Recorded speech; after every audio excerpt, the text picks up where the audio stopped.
Hello and welcome to Enchantment of Eternity's discussion video I'm doing with my special guests Don Willie and Josh from Geeksiders, where we each name our own top 10 favorite seasons of television of our favorite shows of all time. So as I said in my introduction video, any show is eligible, any show goes, but the only rule that I sort of put forth is that we can only have one season from each show. So that's sort of to prevent, the whole list from being dominated by one show. So we have to give more variety in our lists. And so I'm very thankful for you guys for joining me and for the special guests for joining me. We each have our own list. Let me introduce my first guest, Don Willie from your channel's now called A Dawn of Ice and Fire. No more echo for the time being. All right, so what's going on, everybody? My name is Don Willie. My channel is called A Dawn of Ice and Fire. I'm so glad that Mark decided to have me guest on his channel. Josh, you take it away. Hello, everyone. My name is Josh. My channel is Geeksiders. It's going to be just me representing Geeksiders tonight because my wife, Anna, is working on our secret cosplays for Star Wars Celebration. So she is very, very busy right now because Celebration is right around the corner. Let's get into it. And as we said at the start, we'll each go name our number 10, each name our number 9, and then talk about what we think of the other picks. And so we'll go in alphabetical order. So we'll start with you, Don Willie. What is your number 10 pick? So my number 10 pick for this absolutely ridiculously hard list is going to be Star Trek, the original series, season number 2. This had some of my favorite episodes. Most favorite and most absolutely ridiculous out of them being Mirror Mirror. Seeing Kirk act like an absolute madman, a raving lunatic, was kind of cool. But then seeing an alternate version of the Federation and kind of, I guess, the dark side versions of our main characters was fascinating, as Spock would say. And I don't know if any of you guys have any original series on your list at all, but as far as seasons of the original series, number 2 is my favorite out of all of them. Yeah, I got to say I'll give a bit of a spoiler here, but I actually didn't put the original series on my list because it's hard because the seasons are so long and there's so many, they're good episodes, but there are a couple with so many bad ones.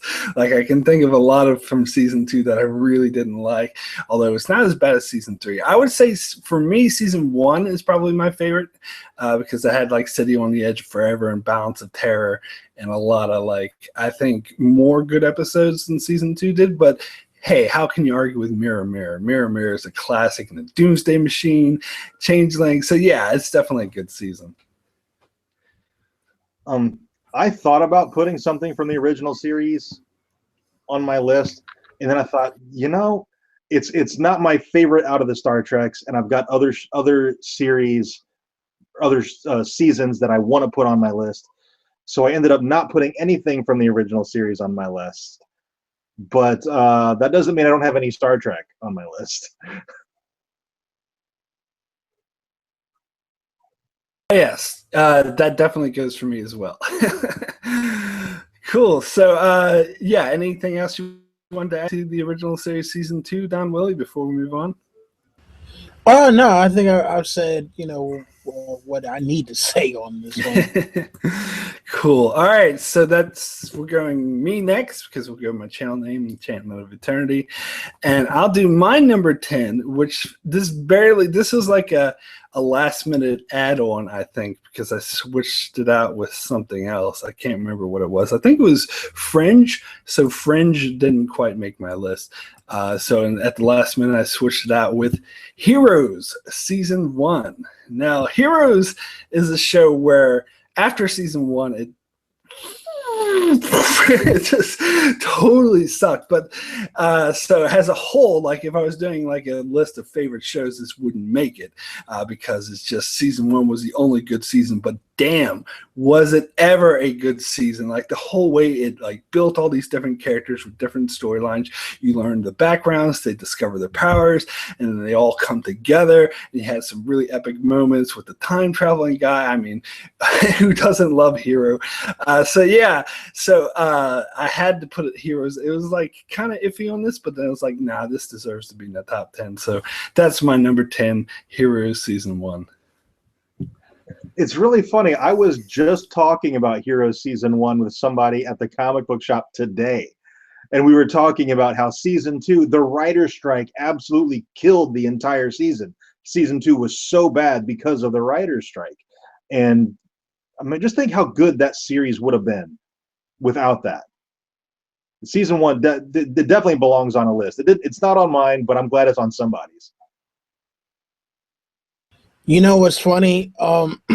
Because trying to pick individual seasons of shows, and I mean, there's hundreds of shows out there, and had the show come to mind, Season 1 may have made the list. But again, so many damn shows that the season didn't make the list because I just had totally forgotten about the show itself, and not because I thought it was bad, but just in the process of trying to find, okay, what am I going to put on here? There were so many more shows that had so many more good seasons that this one just kind of got lost in the shuffle. But gladly, Mark, yeah, that was good pick, very good pick.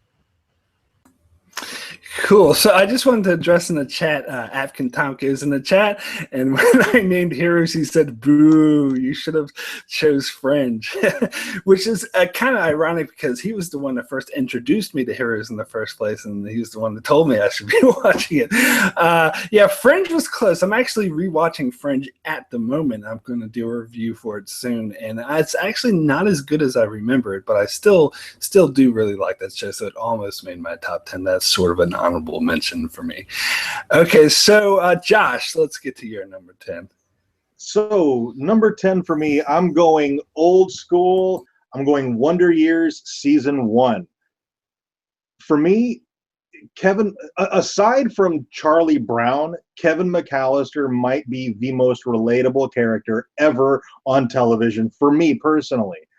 I related to Kevin so much. And then who, as a little boy, didn't fall in love with Winnie Cooper? So just for the nostalgia factor and being a show that I could really relate to, even though it was placed, during the Vietnam conflict, and that's before my time, it was still something that I could really relate to, like on a personal level, with the scenarios and the issues and the drama, family drama, and interrelationship drama that Kevin was dealing with. I dealt with a lot of the same stuff, so that's why Wonder Years is going to be on my list. And Season 1 was just amazing. Yeah, I'll be honest. I never really watched Wonder Years, like, ever. I think I've seen like 1 or 2 episodes, but honestly, and maybe this was just me being a dumb teenager, but I was really off-put by the 60s nostalgia, which I had no connection to. And it seemed like the show had a lot of 60s nostalgia. But, that's my fault for not giving it a fair shake. I hear it's a really good show. Yeah, look, the Wonder Years is definitely one of those. I mean, when you hear about coming of age stories, most of the time they're usually boiled down to a 2-hour movie. This one, they took it in and stretched it out between, I believe it's like the junior high and the high school years. And yeah, I mean, like, how do you not fall in love with Winnie Cooper, even though, she's evil? Oh, she was so evil. But I mean, you gotta love Kevin. You gotta love his best friend Paul. You gotta hate his older brother. His dad had so many issues and was kind of stressed out. And it's funny because the mom kind of had that June Cleaver-esque factor, but you can see that it was kind of shifting. So it wasn't always her just being the homemaker and father knows best kind of deal. she was a much more nuanced character. So yeah, I mean, The Wonder Years was a very, very good show and excellent pick for season 1 on that one. Okay, so my flatmate just decided to turn on the vacuum cleaner. Hold on. Okay, shut the door. Great. Okay, so Don, do you want to go next with your number 9? We're going to number 9. Okay, so my number 9, political drama, one of Netflix, most acclaimed shows, and that is House of Cards season 1. We got the introduction to oh man, Frank Underwood. Uh, I mean the dynamic between him and his wife, him trying to rise through the ranks in order to become president, and just like all of the wheeling and dealing in the background and the backstabbing and all of the just the different nuances of the show. It was cutthroat political theater at its best, and man, Kevin Spacey, one of my favorite actors, period. And this was yeah, I mean, look, I believe he got a couple Emmy nominations out of this one, and he deserved it, man. House of Cards is an awesome series. The last season is a little iffy, but I mean, this first season definitely sets up the pins and knocks them down. It bowled a 300 on this one. Yeah, like to be honest, like the show didn't look appealing to me at all. But since Kevin Spacey was in it and like David Fincher was involved, I was like, okay, I have to watch it, and I was pleasantly surprised. It was a lot better than I thought it was. And Kevin Spacey, of course, is just amazing. Me personally, I probably would have chose season 2 over season 1. I know that's an unpopular opinion, but I actually liked season 2 a bit better. Season 3, I didn't like at all. I thought it actually got better with season 4, but yeah, I mean, you can't go wrong with season 1 because that's where the show sort of kicked off, and it kicked off well. It's what got people hooked. So yeah, House of Cards didn't really make my top 10. It was considered, but yeah, it didn't quite make it. I've never watched House of Cards. In fact, I see Stranger Things all over the chat right now, and I didn't consider any Netflix series because I don't consider those television. Oh, I would count Netflix. They're generally considered like TV shows, even though they're not on TV. I guess when it comes to Emmys, Netflix is eligible for Emmys, which does technically make them television. Yeah. But I mean, Stranger Things definitely belongs on a list, but I didn't consider it because I don't consider Netflix as television. I don't think I actually did put any Netflix on my top 10, but it's not because I didn't consider television. It just didn't quite make it. There were some that were considered, but yeah. So yeah, in the chat, Stranger Things definitely belongs on a list. And if I could redo my list, it would be on it, but I can't. All right. Yeah, now you're stuck with what you got. All right, cool. So I'll move on to my number 9. And my number 9 is Battlestar Galactica Season 4. Now, it might actually surprise a lot of people that I chose Season 4 because a lot of people actually don't like Season 4 and prefer Seasons 1 or 2. But to me, like, I like Seasons 1 and 2. 3, I don't know, the whole thing about being on New Caprica was kind of boring. 3 got good towards the end, though. But for me, Seasons 1 and 2 it felt to me like it was trying too hard to be, ooh, look how gritty I am. I'm so gritty and on the edge. And Season 4, to me, sort of lost some of that pretentiousness. And it just had like the second half of season 4, because it was one of those seasons that they split into 2 halves, and the second half was just excellent episode after excellent episode. And my brother Apkin, who's in the chat, will know that I wasn't that pleased with the finale. I did have a lot of complaints with the finale when it first aired, but when I look back on season 4 as a whole, I still think it did its job, even though there was a few disappointing things towards the end. Overall, it was just an amazing season, like the mutiny on the ship and the alliance with the Cylons and everything, and finding out about who the original, other missing 4 Cylons Final 5. That's what they called it, the Final 5. Yeah, it was a great season. So that's my number 9. That's an awesome pick. Battlestar Galactica is a seriously underrated show. As much love as it gets, it doesn't get enough. I mean, well, you know what the thing is? All right, so I didn't watch Battlestar Galactica while it was on, and I went to go put it in my Netflix queue, and I believe the next week they took it off Netflix. Fuck, I hate when that happens. Yeah. So I have yet to see Battlestar Galactica because I mean, like, I don't know what channel it's on in New Zealand, but over here it's on Sci-Fi. And at the time, man, it was just like, come on, man, it's on Sci-Fi. What do you mean best show on television? I remember seeing that the ads talking about like the rated the number 1 drama on television or something. I was like what are you like? What? Battlestar Galactica? Are you serious? And yeah, so by the time I even thought about watching it on TV, I think it might have already been 2 seasons in. And I'm like, all right, well, I want to watch it from the beginning. And like I said, when I went to go put it in my queue on Netflix, it was in the queue, and then like the next week, gone. So I'm like, okay, I guess I won't be seeing Battlestar Galactica for a while. So, sorry, folks. Okay, cool. So, Josh, let's move on to your number 9. Okay, my number 9 is Louie, season 4.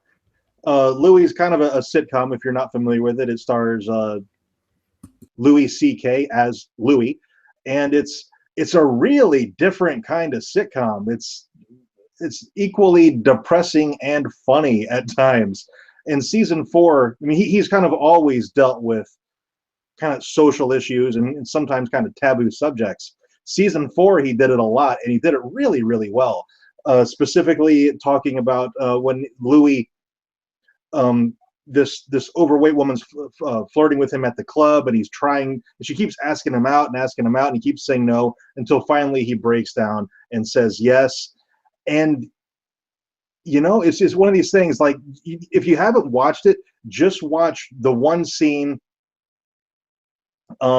Louie, season 4, fat lady, it'll come up. It is the best individual scene of any sitcom ever. I will fight anybody who says otherwise.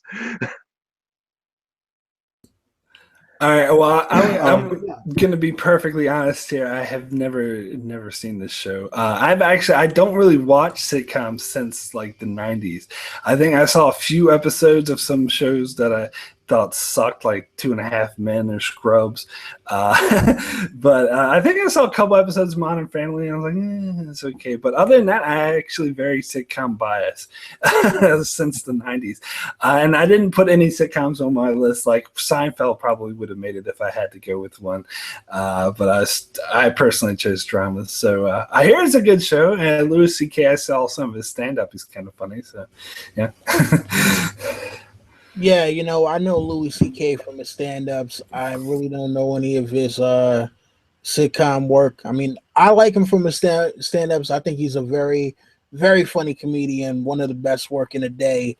But I have not seen the show, but I do believe it's on Netflix, and it's probably in my queue, which means as soon as we finish this, I should probably jump on to Netflix to make sure that I watch it before it's not there anymore.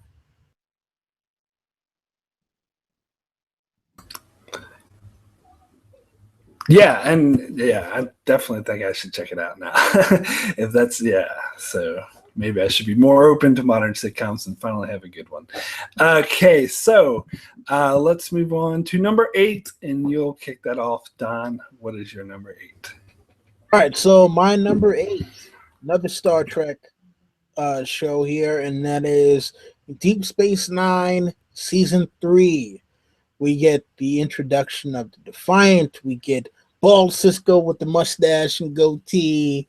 We get the Dominion, the beginnings before we get the all-out war, and learning about the changelings, learning about the Jem'Hadar, and the whole shifting alliances with the Romulans, the Cardassians, the Klingons, and just seeing, how things are going to play out now that the Gamma Quadrant is being explored, and learning the dangers that we have there.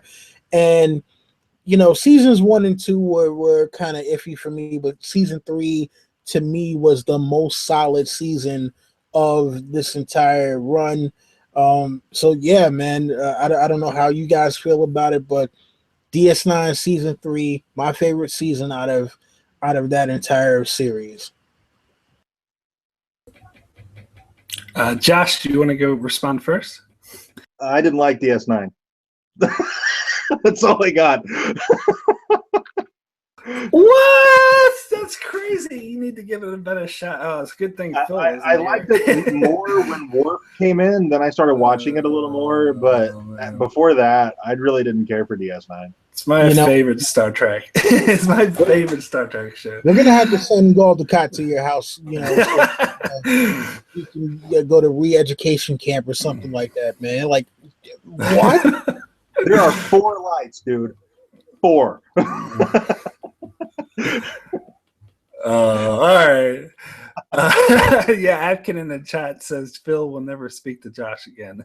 Phil, the Issues guy, who I do chats with before, is huge Deep Space Nine. We did a Star Trek chat recently when we ranked the best episodes in his top for Deep Space Nine. Yeah, I'm a huge Deep Space Nine fan as well.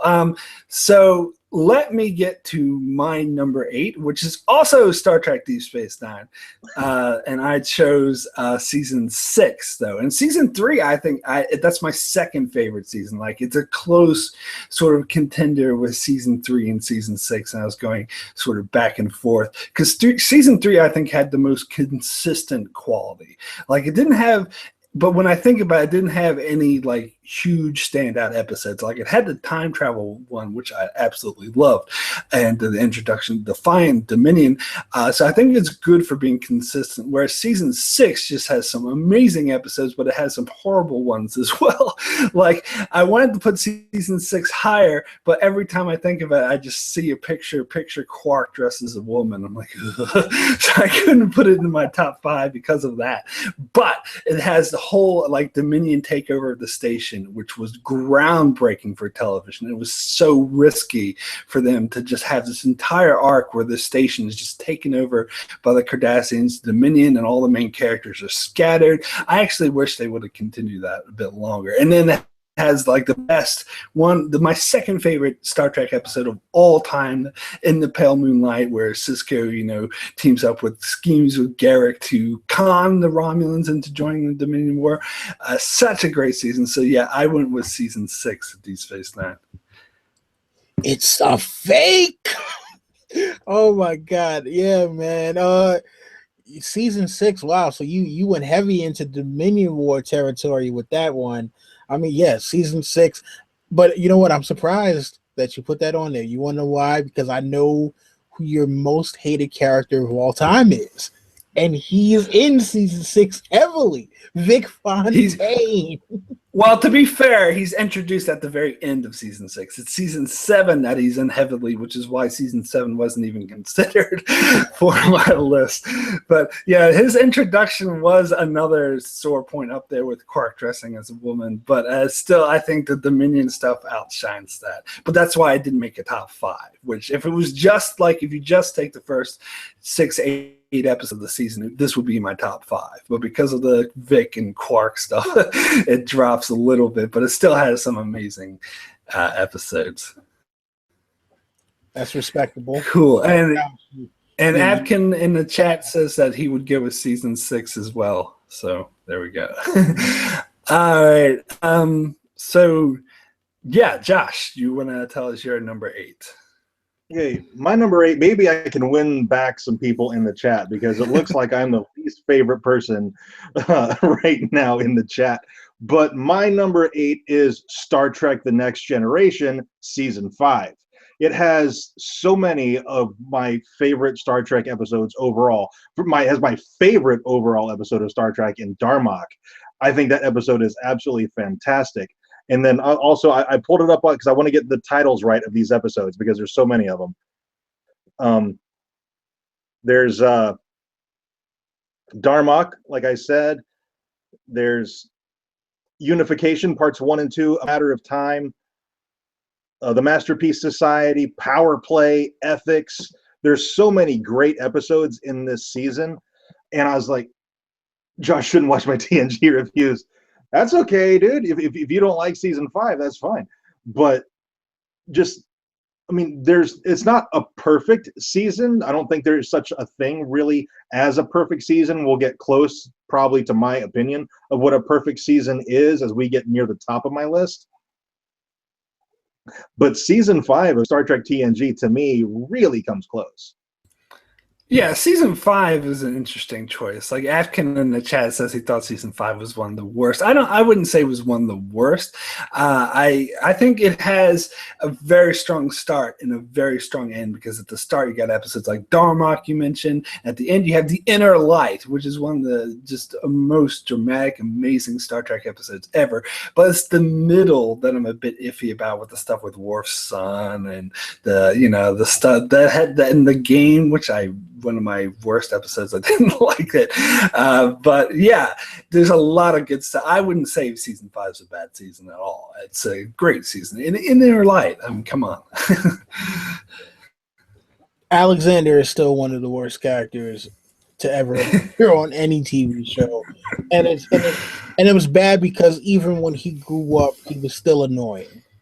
Like he was worse when he grew up. They ruined him on Deep Space. That was another low point. 6. Yeah. Oh man, yeah. All right, then let's move on. So number 7, correct? Yeah, number 7. So my number 7 is actually from an animated adult series, and that is The Boondocks Season 3. The Boondocks, I don't know if you guys have ever checked that out. It came on Adult Swim. It was based off of this comic strip that, it's funny, like it was cool in the comic strip, and then once it got taken to Adult Swim, the people who syndicated for the comic strip was like, "Oh my God, we can't believe what you're doing on TV. We're not going to have the comic strip anymore." So it is what it is, but it had so many absolutely hilarious episodes. It took some of the cues from South Park with in terms of social commentary and kind of weaved it into what they were doing there. And yeah, it was, to me, it's one of the funniest shows, period. But season 3 was like their best season. I mean, they've only had 4, but like after season 3, the original writer was like, "Yeah, I'm not doing it anymore," and they did like a season 4 without him, and that one totally sucked. So for me, there are only 3 seasons, and the best one is season 3. Yeah, I gotta be honest. I haven't even heard of that show before. I have enjoyed if it's on Adult Swim, I might like it because I've enjoyed quite a few Adult Swim shows. Like, I know this is an Adult Swim show, but it's in that same style. I'm watching Archer at the moment, which is kind of like that same sort of style. And what's the one with the milkshake? The Aqua Teen Hunger Force, one of my favorite comedy shows of all time. So yeah, I'll have to check this one out if you say this is good.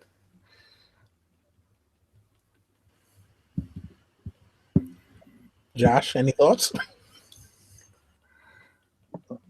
I've never watched Boondocks. I have heard of it, and I hear really good things about it, but I've never seen it to be able to express an opinion. Cool. All right, so we'll move on to my number 7, which is Prison Break Season 2. Now, most people would go with season 1. Personally, I don't think season 1 was all that great. A lot of people love season 1 because they actually break out of the prison.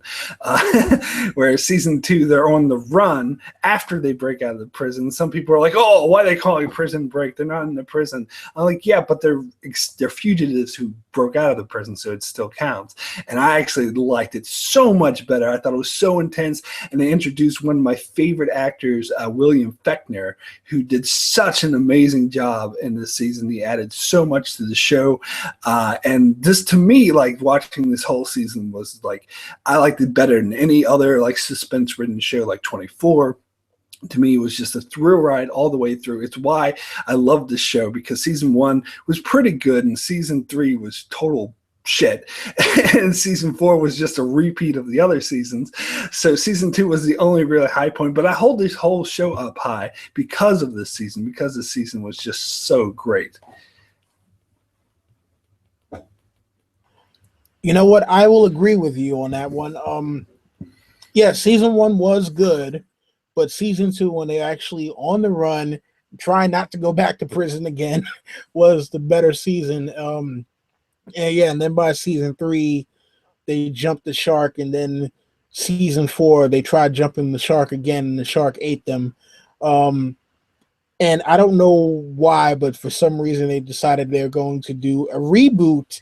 I know, my God, I'm not watching that. No, it's not a reboot. It's a continuation. It's a sequel. Yeah, it's a sequel. Oh, it's like, God. give it a rest. How many times can you see them break out of prison? Jesus Christ. Yeah, I mean, and not for nothing, this actually kind of pisses me off, because the actor who played Michael Schofield, damn it, Josh, you can help me out with the name here. He was on the Flash as Captain Cold. And, I was just going to say he's Captain Cold. That's all Wentworth Miller. Oh yes, that's he's a really pompous sounding name. That's right. You know what? That is the whitest name ever. It's funny though, because he's actually half black. The funniest thing is, yes, he has the whitest name ever, and he's half black. Like, go figure out. Right. I gotta say, just real quick, Ross in the chat says, I haven't seen of any of these shows. Ross, you need to check out some of these shows, especially Prison Break. Come on. Yeah, I mean, it's funny though, because I wanted more Captain Cold, especially when they decided to roll him over into Legends of Tomorrow, and they killed off his character. Spoiler alert! Sorry, people. But yeah, I don't watch that show. I remember seeing something about him being a regular on like all of the CW DC shows, but then like maybe a month later, I'm like, wait, they're rebooting Prison Break, and he's what? Yeah. So, oh God, I mean, great pick, Mark. Great pick. But God damn it! Just if it's already dead, leave it dead. God damn you! Yeah, I mean, it's a good show, but I don't want it to come back. Like, it was. In fact, when they ended it at season 4, I was like, "Ooh, thank you for ending the show. It's the first perfect time to end the show." Now they're fucking that up by bringing it back. But I hear the reason they're bringing it back is because the actors, the one you mentioned, the other one who plays Lincoln, they wanted more work, so they're the ones who pushed to bring it back. But he's a regular cast member on Legends of Tomorrow. He's on every week. He doesn't. Yeah, but he's not the star. Like, he's the star of Prison Break. God. All right, so yeah, let's go ahead and move on. So, Josh, what is your number 7? My number 7 is Breaking Bad season 1. I know, what is it season 3? I think is universally regarded as the best season. I think it's 3. If I get that wrong, you can correct me. But I really loved season 1, seeing Walt's kind of just beginning to descend into darkness. That was my favorite part of the whole series, was the very beginning of that, and seeing him slowly kind of descend. I thought that was really awesome. And in that one scene where his friend's wife, and he just straight up tells her to fuck off in the middle of the restaurant. I'm like, man, that was the scene that had me hooked on the show. Yeah, I gotta be honest. Season 1 is probably my least favorite season, but that's not saying it's a bad season because the whole show is amazing. The whole show is great. I just personally thought it got better as it went, but there was a lot of good stuff to be had in season 1. Like I was just watching Better Call Saul, and they had that guy, that asshole guy who's like stockbroker who's talking on the phone, who's actually first appeared in that Breaking Bad episode where Walter White set his car on fire, which was such an awesome scene. And of course, to see the birth of Heisenberg when he goes out to Tuco and just like has that exploding meth. I mean, yeah, season 1 is amazing. Yeah, I gotta agree. Season 1 of Breaking Bad is absolutely amazing, and Breaking Bad is like one of my, is in my top 10 of TV series ever. So yeah, man, great pick on that one. Yeah, great pick, Josh. And so I guess am I earning my way out of the doghouse here? I don't know. It depends on what's in your top 5. Nah, I think you're good. All right, so Don, number 6 we're up to. So my number 6 is The Shield, season 5. I don't know if you guys have ever seen The Shield before, but I mean, like, look, it's funny. We don't like crooked cops in real life. Love them on TV, though. And Vic Mackey is, you couldn't get more crooked than Vic Mackey. And this one was the season where it was the Battle of Wits with Vic Mackey versus Lieutenant Kavanaugh, who was from Internal Affairs. And just the cat and mouse game, because you know what? He knows Mackey is a villain. He wants to take Mackey down. How is he going to do it? And when he gets to the point where he actually has to start using Mackey's own tactics against him, and how, I mean, you got to figure, he's Internal Affairs. His job is to root out the bad people. When you got to start doing bad stuff to catch bad people, I think you have a very interesting story there. And yeah, so any of you guys who have not seen The Shield, and it's one of those it's one of those serialized things where it's one story from beginning to end. It was on FX in the early to mid 2000s, and it is one of the best dramas you will ever see. Trust me on this one. I will not let you down. If you have not seen The Shield, man, you need to watch that one. Okay, well, I guess I need to watch it because I've never seen it. Yeah, it's so list of so many shows I need to watch, but I will get to it eventually. It's the same with me. I've never seen it. It's on my list of shows that I need to see. I don't know, that was like early to mid 2000s, right, Don? Early to mid 2000s. That was like during a stretch where I didn't watch a ton of TV, so I missed out on a lot of really good television. Oh yeah. Actually, I'm kind of the same. Well, listen, I didn't watch a ton of TV, and I still don't watch a ton of TV. That was one of the select few that was like, okay, this comes on either Tuesday or Wednesday night. Cool, I'm on it. Like, I didn't care if anything else was on for the rest of the week. If that was the only TV show that I had, I was going to watch that one. All right, cool. So we'll move on to my number 6, where you just named a show that you haven't seen, that I haven't seen. Now it's my time to name a show I'm pretty sure neither of you have seen. And it's a show that's on right now that everyone should be watching.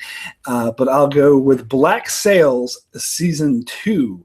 And people are enjoying season 4. Season 4 is pretty great at the moment, but for my money, season 2 will always be the best. And because season 2, like, it had, like, when I first started watching season 2, I heard everyone say, "Oh, this is amazing," and I was watching. I was like, I don't see what's so great about it. But by the time we get to the end, I was like, holy fuck! That it was one of the single best season finales I've seen in my life, and the ending actively like justifies the first half of the season. When you go back and watch the first half of the season, you're like, oh my god, this is actually amazing, because it all builds perfectly to this amazing ending. And this is way so, like, 1,000 times better than those crappy Pirates of the Caribbean movies.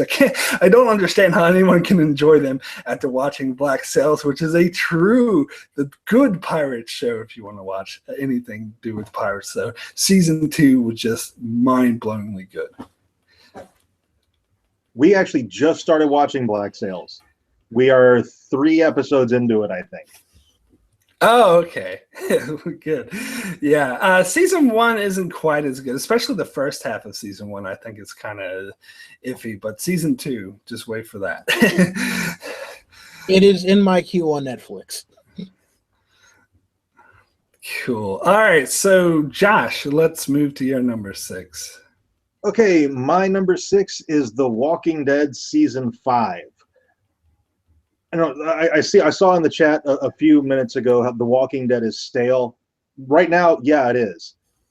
Season 5 was phenomenal because the thing about season 5, and I think one of the things why it kind of shines in my mind, is that season premiere is one of the best individual season premieres I think I have ever seen.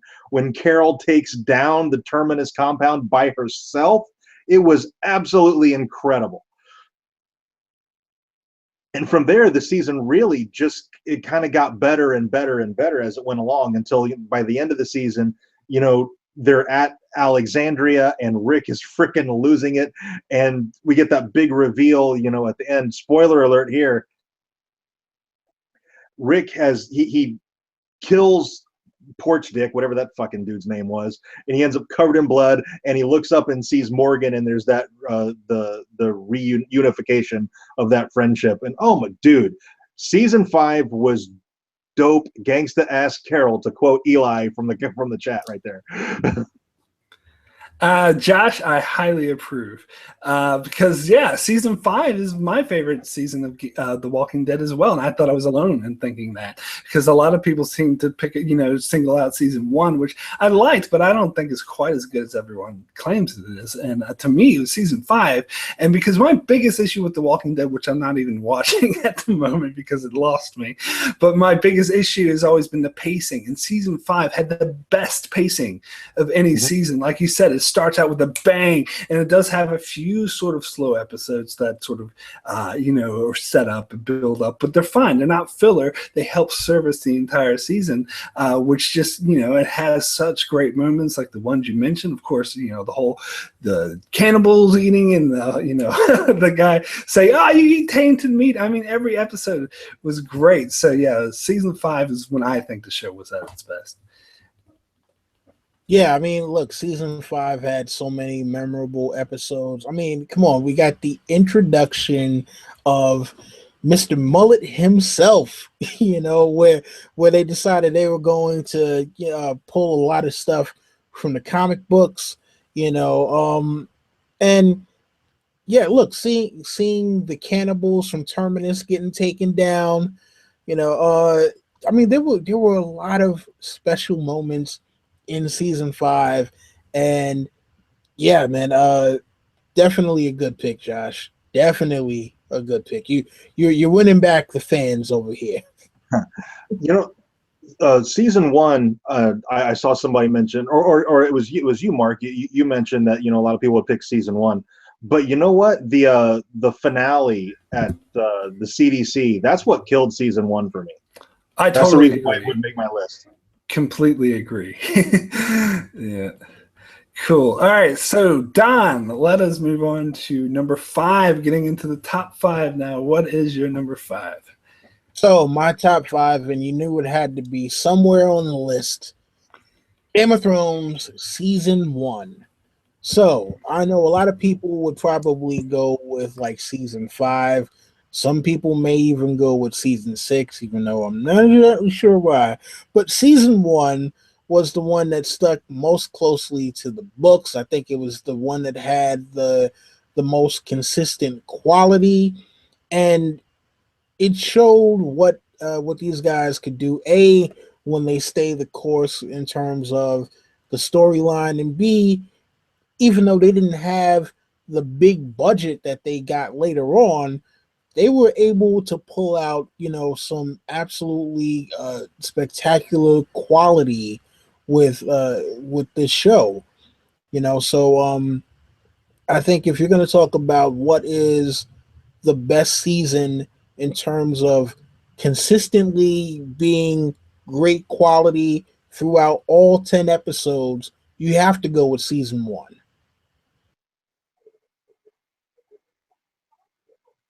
Yeah, to be honest, I'm surprised it only made your number 5, especially since your whole channel is devoted to Game of Thrones.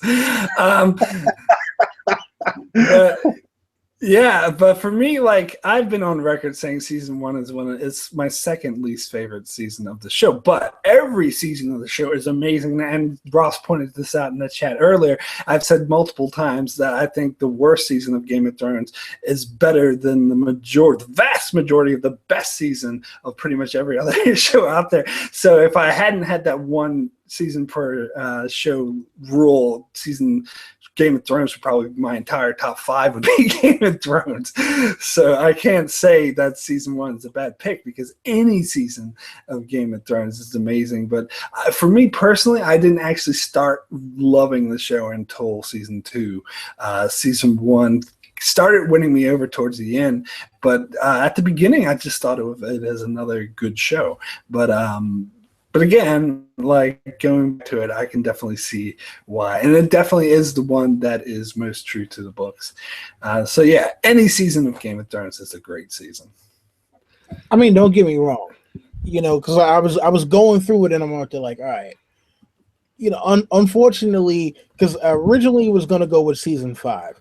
And then I went back and I was looking at like some of the low points, and I'm like, okay, what season doesn't really have low points?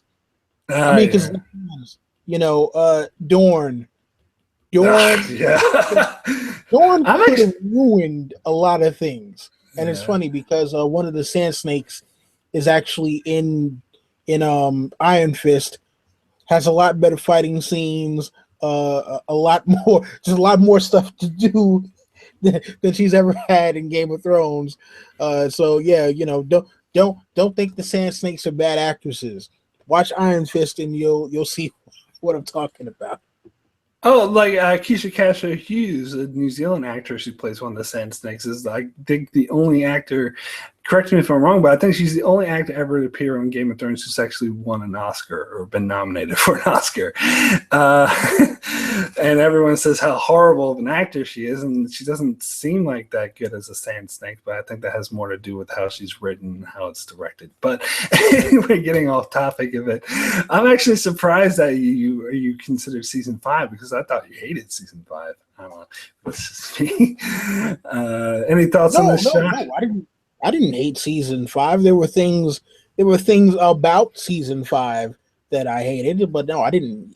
I don't hate any season of Game of Thrones. There are things that I think it was like there were things that I think were inconsistent with the storytelling. There were moments that I felt as though it's like, all right, well, you had the right thing sitting right there, and you decided not to go with the thing that you could have used. But nah, I mean, like season 5, I loved it, and unfortunately, they did some character assassination with some of the characters. I mean, literally and figuratively, they did some character assassinations. But don't get me wrong, I still own every season on Blu-ray. I plan to, listen, even years later, I'm probably going to get the super deluxe version, even though I already own them all on Blu-ray. So I don't want anyone to think that I'm trashing Game of Thrones at all. But if I'm going to go with consistency across the board in terms of a season, I have to go with season 1. Cool. All right. So any thoughts, Josh? I really can't fault anything Don said. Season 1 it's like you both have said, every season of Game of Thrones is outstanding. It's just, but picking your favorite at that point, you're picking your favorite child. Yes, absolutely. So it's real tough, but I can't fault anything that Don said. Season 1's great. Cool. All right, so we'll move on We're in the top 5, yeah? Okay, I'm next. Hold on, let me just bring up my list. Okay, so my number 5 is Star Trek The Next Generation Season 3. To me, Season 3, I mentioned before that a lot of the older shows didn't make my list or didn't make it that high because there were more episodes, and so there's more chances for it to have bad episodes, and because they're trying to shoot out so many episodes in a year, they can't focus on as much on quality as some of these more recent shows like Game of Thrones and Breaking Bad can. But season 3 to Next Generation to me was one of the most mind-blowing seasons of all time, especially when you take into consideration that before this season came out, all this show was season 1 and 2 of Next Generation, and that was pretty shit. A lot of people, don't, because the show is so well known now, they don't remember that back in this time, most people hated the Next Generation. They thought it was putting a blemish on the Star Trek franchise, which at the moment was only the original series. Like, who are these new people? Why the fuck should I care? And judging by how poorly the first 2 seasons came out, I could totally agree. And season 3 is what got everyone to change their mind, because it was just, there were a few episodes that were kind of iffy, but there's none that I hate, and there's tons that I love. There were such amazing episodes. This has some of the classics, even though I don't think it's one of the best, but it's still considered one of the best. It's the best of both worlds. It was the best way to end the season. It had the best cliffhanger of all time with Picard as a Borg, and then you got freaking Yesterday's Enterprise, another one of the classic episodes. It was just something that Star Trek has never done as good as well. And then you had other episodes like the one with Data's daughter, and some of my personal favorites like The Survivors. And to me, yeah, so even this is the highest season that I have on my list that's before the 2000s, because this is a rare example of you have 26 episodes and it still remains to be awesome throughout. Is why I love Star Trek so much.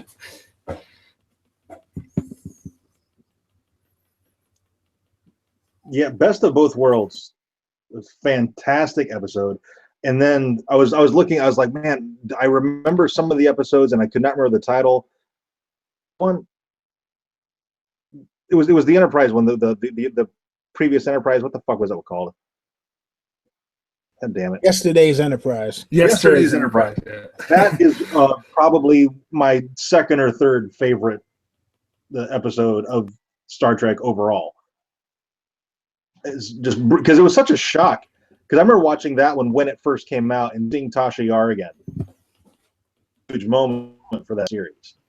Yeah, absolutely. That episode in particular was interesting, and I just watched that maybe a couple of months ago, because I had forgotten the premise behind it. But yeah, another thing with alternate version of the Federation, alternate timeline, and kind of Guinan being stuck in the middle of both of them, and her asking about Tasha Yar at the end was kind of interesting. Yeah, Next Generation really kind of hit its stride along season 3, and it's funny though because my mom was the one that got me in to Star Trek, period. And I remember when Next Generation first started out, I was kind of like, yeah, who are these people? Why is the captain so much older than everyone else? And why do the uniforms look so funny? But it grew on me, and by season 3, I was locked in. That was my Saturday ritual to watch that Saturday night. So, yeah, man, great pick. All right, so Josh, take us into your top 5. What is your number 5? Okay, my number 5, Doctor Who season or series 6. I know a lot of people don't like Matt Smith's run of the Doctor. The 11th Doctor is my Doctor. And a lot of people don't like, Moffat. Moffat is kind of a meme now.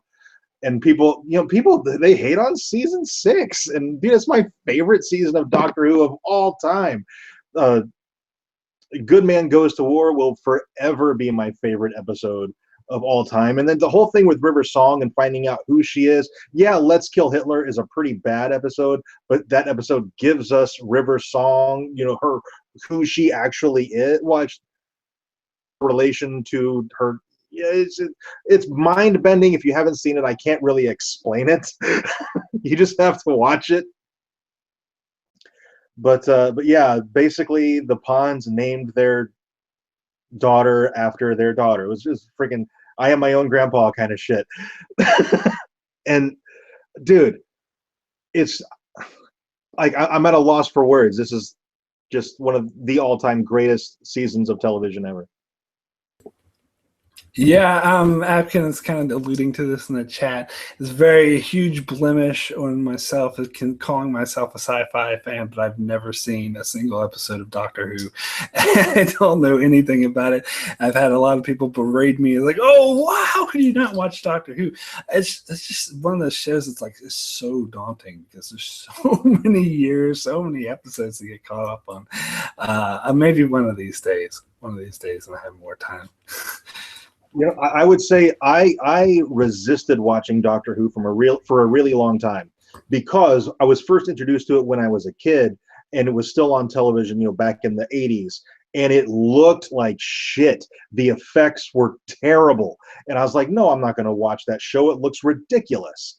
So then when it came back out, I still had that in the back of my mind.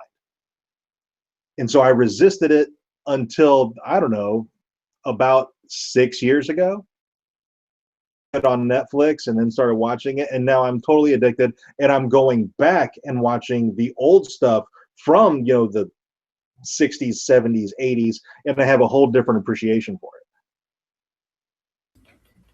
Well, sci-fi fans, please forgive me for my sins, for I have not seen not a single episode of Doctor Who.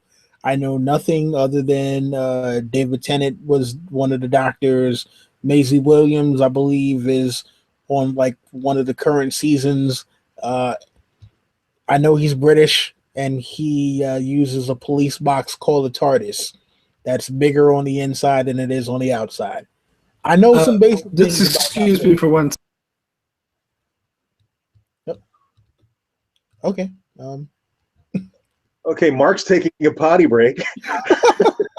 Well, either way, look, yeah. So I will just continue to talk about how I do not know much about Doctor Who, and please forgive me, fans. I'm not sure that's in my queue on Netflix. I don't know. It's not even on Netflix. I think the only way to get it is through Amazon Video. Oh, I mean, I have Amazon Prime, so there you go. I can still watch it on my TV because my TV is smart or something. Yeah, I put it in my Amazon Prime queue. Cool. So let's move on to number 4. Don, kick off number 4. So my number 4 is actually a pretty new series, another Netflix one that I was blown away by.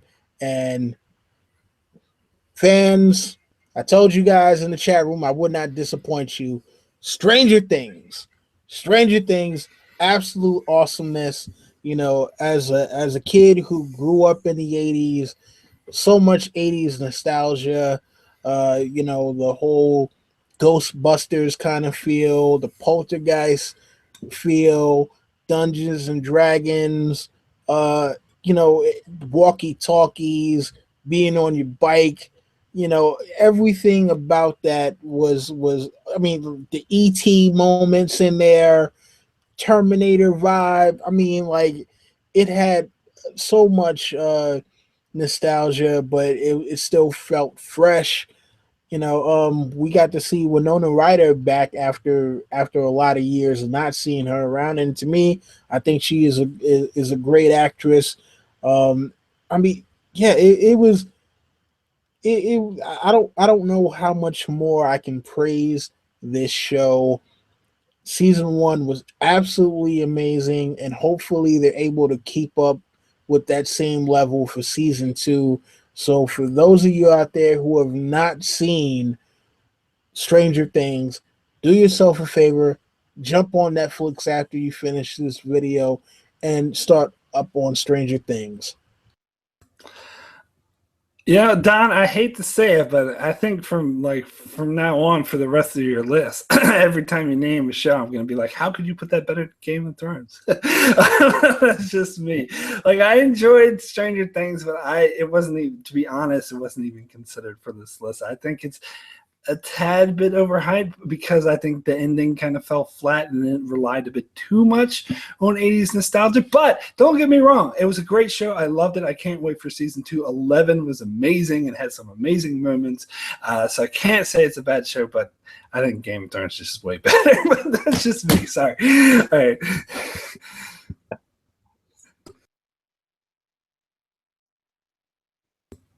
right. Josh, any thoughts on Stranger Things?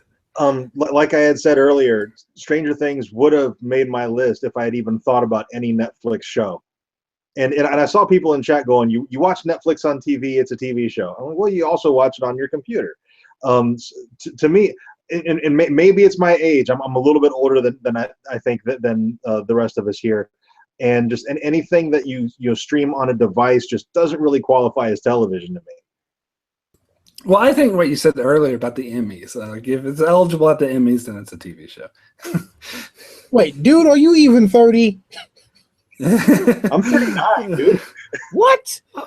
What? Oh, You're older than me. I'm surprised. You are like the youngest looking 39-year-old ever. Seriously.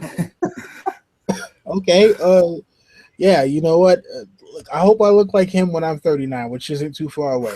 But the point is, yeah, look, DeMark, you were saying, how can I put that above above Game of Thrones or anything above Game of Thrones, especially when my channel is all about, look, the people to make my channel all about Game of Thrones. I want to talk about other stuff. They forced me to only talk about Game of Thrones on that particular channel. Okay, so, all right. All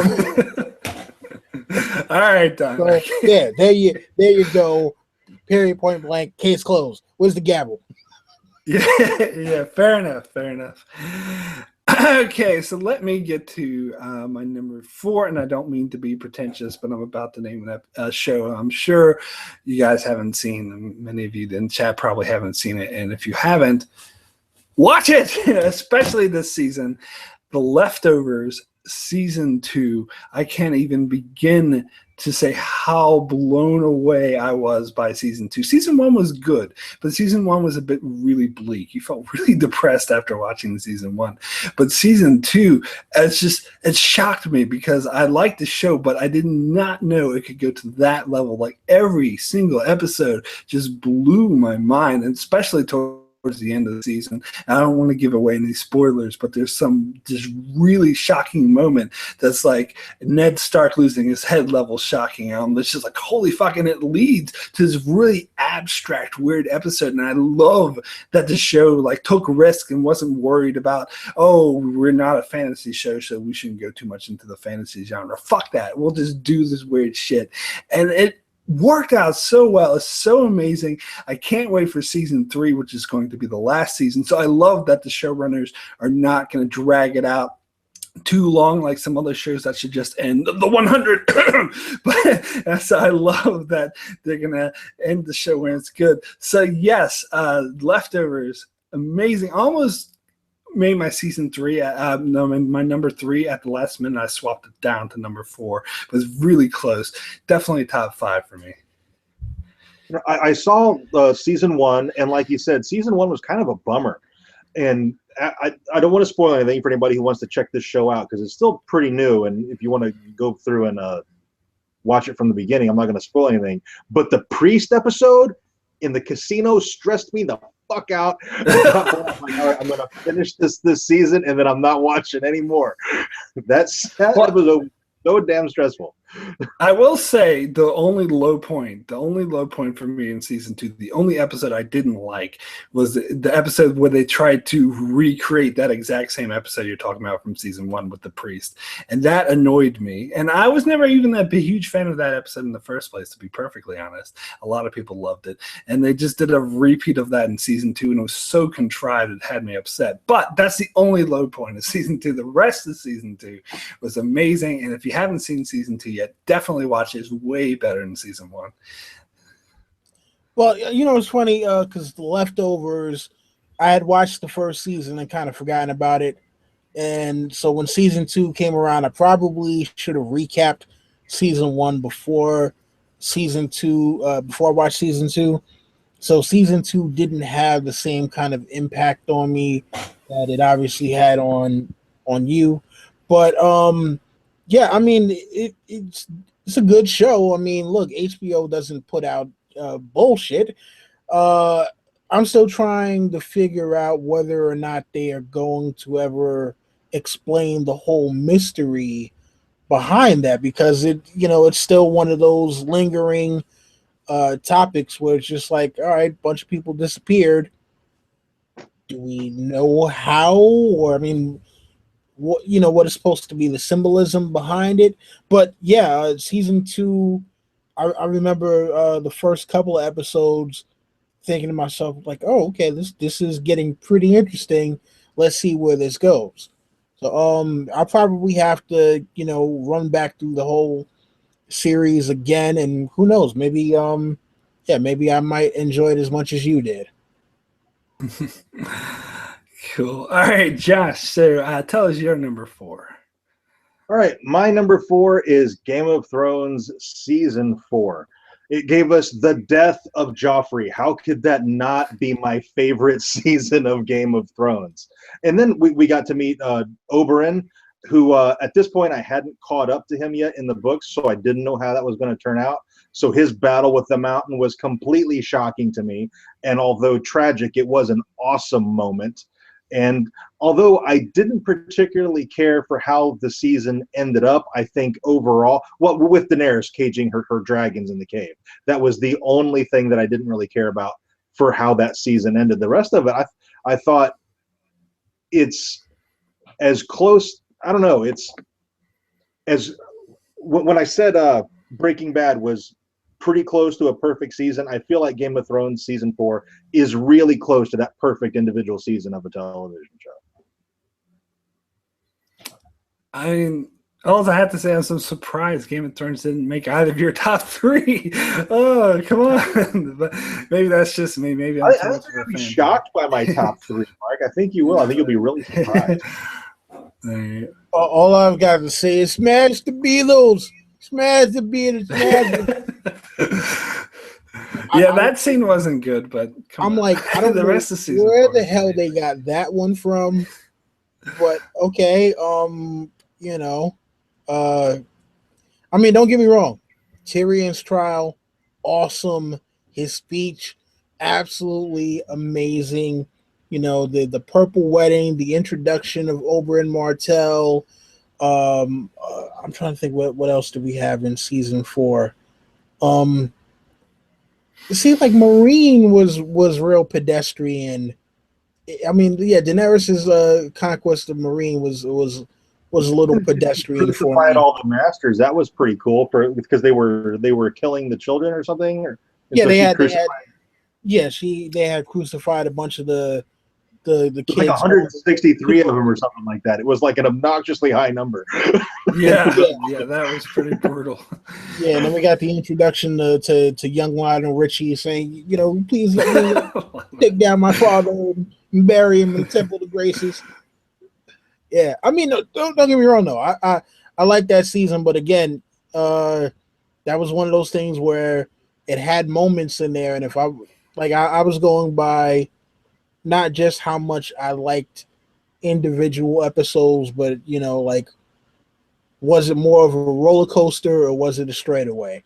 And yeah, season 4 was more of a roller coaster than a straightaway. I disagree with you, Don. Ross in the chat says season 4 was the best paced and most consistent, and that's more along my thinking of season 4. Like, to me, it had more less low points than season 1, but that's just me. That's just me. All right, cool. So let's get to the top 3. Don, what's your number 3? Okay, so my number 3, The Wire, season 4. The Wire, one of the best series to ever be on television. I don't know. Season 2 was a little bit of a downer for me because they just shifted focus so heavily that it almost unrecognizable. But season 4 was the introduction, not the introduction, because they introduced Marlo Stanfield in season 3, but season 4 was the takeover. And it was brutal. It was ridiculously violent, but it wasn't done in a way where it's just like it was violence and barbarism for the sake of it. There was an end goal, and I like the fact that the cops had to they had to really adapt to a totally different way of doing things in order to catch the criminals this time around. Because, in the first 3 seasons where they're trying to take down Avon Barksdale, yeah, it was something totally new because Avon was this kind of shadowy figure. And it was like, all right, they were able to get him, but then it's like, how is his enterprise still running? And then by the end of season 3, all right, we got him locked down. We have nothing to worry about. But then when Marlo steps into the picture, it's like, all right, who the hell is this new guy? And how the hell does he have, all of the rest of these drug dealers so scared right now? And just the shift in focus and how they had to come up with new tactics in order to take him down was the thing that I really loved most about that season. Yeah, I don't want to say too much because I don't want to be too much of a Debbie Downer. I think The Wire is a good show. It's a good cop show. But if anyone ever seen the video I did top 5 most overrated shows, you might not be happy with my number 1 pick. I just don't see what's so great. I'm sorry, I just can't see what's so great about it. It's a good show, don't get me wrong, but it's just way too slow paced for my personal taste. Maybe it's just me. I love The Wire. Season 4 would not be on my list as the best season. Mostly, it's what it comes down to is the character of Dookie. I related to him probably way too much, and I felt really bad for him, and it made me not enjoy that season because I felt so bad for him, and it was such a bummer to see where he ended up that I just didn't care for that. Yeah, I mean, I felt bad for him too. I mean, but I loved the transition with the characters though, because we got the introduction in the first season to a cast of characters, and the transition to where you see other characters who wound up kind of taking their place by the end of it. And season 4 was kind of the seeds of the beginning of how they got to be the newer versions of the older characters, and they just kind of show the cycle of how this all came about. And plus, come on, we got Mayor Carcetti. So Mayor Littlefinger. So which season was it that they tried to legalize drugs? That was season 3. That's my favorite season of The Wire. that was the craziest shit ever. I like that season. Yeah. Cool. All right. So I guess we'll move on to my number 3, and my number 3 is still one of my favorite shows of all time, despite the fact that I wish the ending would have been better, the final season being a bit of a letdown. But that doesn't change the fact that the first 4.5 seasons of the show were amazing and groundbreaking stuff for television. And my pick is Lost season 2. Now, a lot of people might go to season 1, but to me, like, season 1 was far too soap opera. It felt like sometimes I was watching Dawson's Creek or something with their musical montages and stuff. And at first, actually, in fact, when I first started watching the show, I felt it was like a guilty pleasure. Like, I didn't want to admit I was watching the show because it came off as a bit cheesy. But by the time season 2 hit, that guilt was completely gone. And I could proudly say this is an amazing show. I think season 1 had like the best flashbacks. I would say that. But the island storyline, you know, Walt getting chased by a polar bear, come on. The island storyline was a bit of just mostly filler, where season 2 I felt had the best match of island and flashback. Where season 3, the island storyline was great, but the flashback sucks. Where season 2, I think, had the best match of good flashbacks because you had a lot of the 6th degree of separation. That's when they really played with that. You saw all these characters who were in someone else's flashback popping up in someone else's flashback, and it was so interesting. You could keep track of it. And the island storyline was great, where they were just discovering the others. They found the tail section survivors, and then, you know, had this Henry Gale, the introduction of Benjamin Linus, known as Henry Gale, and you didn't know who this guy was except he was manipulative as fuck. It was just, and the ending totally is like one of my favorite finales of all time, with like Desmond, who's just this character who just appeared once, and then you get his backstory, and it's so touching, so amazing. You get this weird electromagnetism when you finally found out what the button does. Sorry, I'm giving a bit of spoilers away, but it's only season 2. But yeah, season 2 of Lost, still one of my favorite seasons of all time. That's my number 3 pick.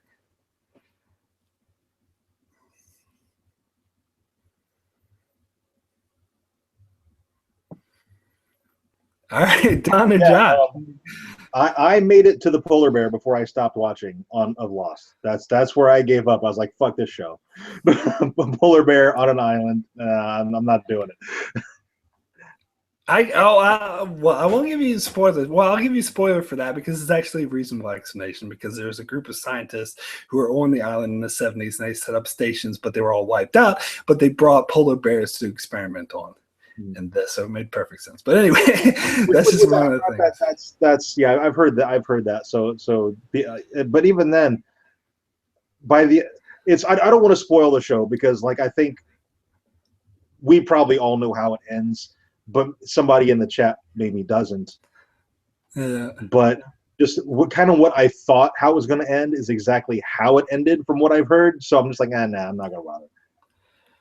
Well, if what you heard is that they were dead the whole time, then that's wrong. A lot of people misinterpret that ending, and I would just want to clear that up. They were not dead the whole time. A lot of people misunderstand that ending, and that kind of frustrates me. Like, I had a teacher at film school who even said that, and I was like, wait a second. Like, the producers have repeatedly said that's not what happened at the end. So if that's what you heard, then they're wrong. But anyway, I don't want to give away the actual ending, which is actually less interesting. But, you know, the final season sucked.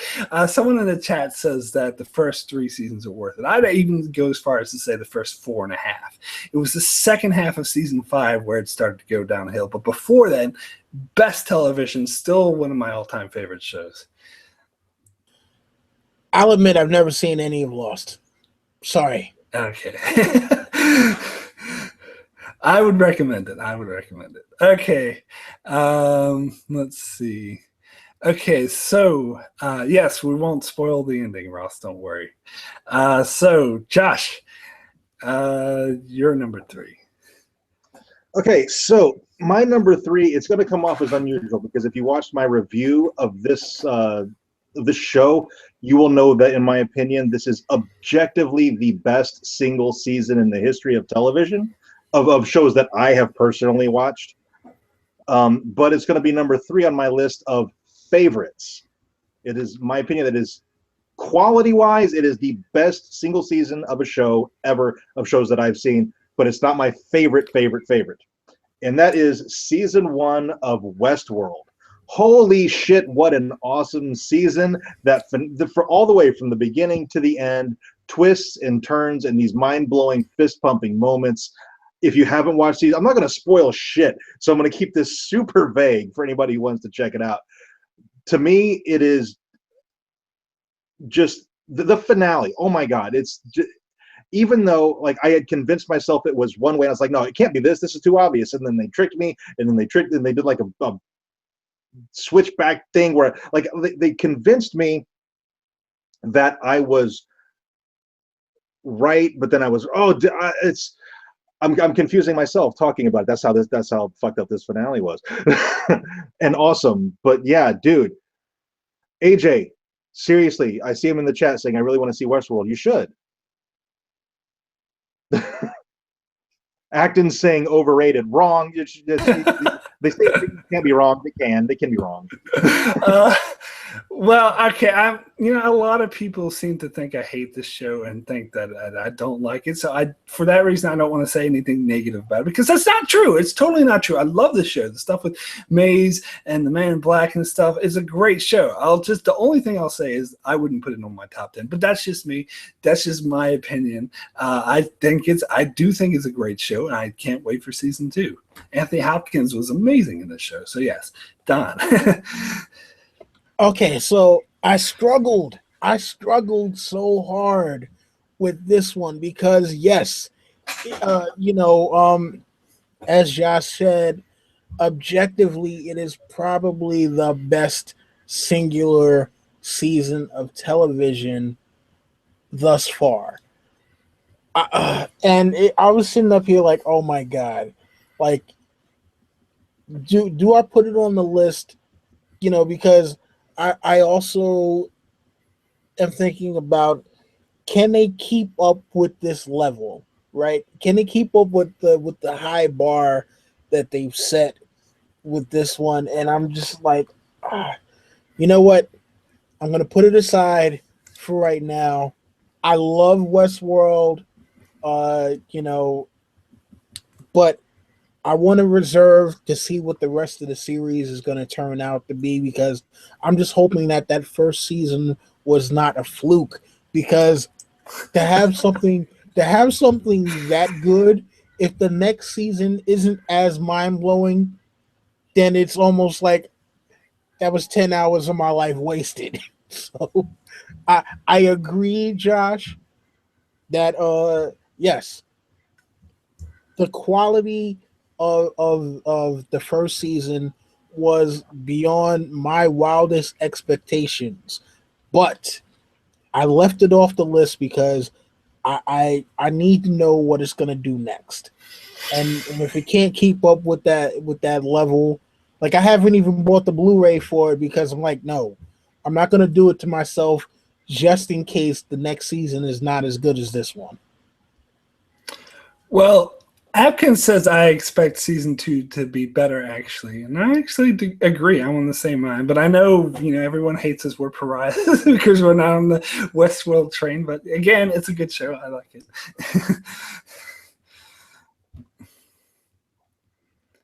Cool. All right. Cool. So let us move on to number 2. Getting down to the top 2 here. Don, what is your number 2? So my number 2 is what I think is the single best season of comedy ever, sketch comedy to be exact. Single best season of sketch comedy to ever grace a television screen, and that is Chappelle's Show season 2. Man, this had some of like the greatest skits of all time. You had the racial draft. You had Samuel L. Jackson's beer. You had Negro Damas. You had Charlie Murphy's True Hollywood Stories. I'm Rick James, bitch. Come on, man. I mean, it was there were just so many like momentous skits in this one. And the funny thing about it though is because yes, season 1 of Chappelle's Show was absolutely hilarious. It was like, all right, that's about the best he's going to be able to do, because there's just only so far that he's going to be able to push what he's doing. And then season 2, he just went even further with it, and I was like, oh my god, like I was absolutely floored by it. And unfortunately, he didn't make it past season 2 for whatever his own personal reasons were. And I think the only thing that's come close, at least to the spirit of what he was doing, was Key and Peele. Key and Peele kind of tried to do, the same thing that Chappelle's Show did, but it wasn't as good. They were going there. They were trying very hard, but I think Chappelle just he took it to a level that I don't think it's gonna.